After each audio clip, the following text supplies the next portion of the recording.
नमस्कार ज्ञानसागर चैनल को आपण मानक स्वागत। मु अमृता। आज विषय वस्तु दोल पूर्णिमा। भिडियोटी को शेष पर्यटन देखिए। पसंद आसले लाइक कमेंट शेयर और सब्सक्राइब करेंगे। बसंत ऋतु में पालन कर पर्व मान मध्य दोल पर्व अन्यतम। फाल्गुन मासर पूर्णिमा दिन को दोल पूर्णिमा कह जाए। फाल्गुन मासर शुक्ल पक्ष दशमी तिथि ठारू दोल जात्रा आरंभ होता है, जहाँकि दोल दशमी व फगु दशमी नाम बेस परिचित। पुराण वर्णना अनुसार भगवान श्रीकृष्ण एक राक्षस को वध करते। वृंदावनवासी एथिरे उल्लासित हो श्रीकृष्ण को दोल विमान में बसाई नगर परिक्रमा करथिले।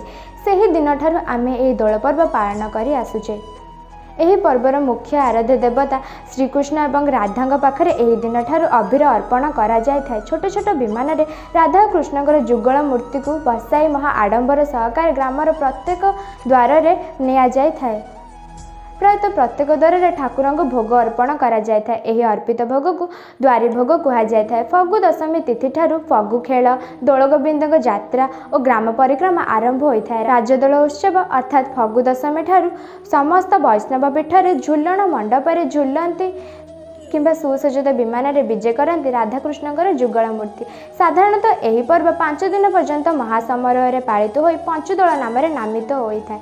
केतेक स्थान में पूर्णिमा दिन को यह पर्व शेष दिवस रूपे पालन कर रजदोल नाम नामित हो यात्राटी को शेष करा जाए। दोल पूर्णिमार ठीक पर दिन को सारा भारत वर्ष तथा आम ओडिशा रे होली पर्व भाव धूमधाम रे पालन करा जाए।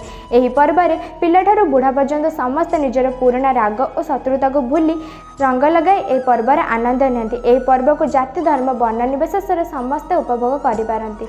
सर्वोपरि यही खेल भिन्नता मध्य एकतार मंत्र को सूचाई थाए, किंतु कोरोना भूताणु जनित रोग को आखि आगे रखी आमे एही पर्वटी को सचेतनता और सुरक्षार सह पालन करबा। ज्ञानसागर यूट्यूब चैनल तरफ दोल पूर्णिमार हार्दिक शुभकामना और अभिनंदन।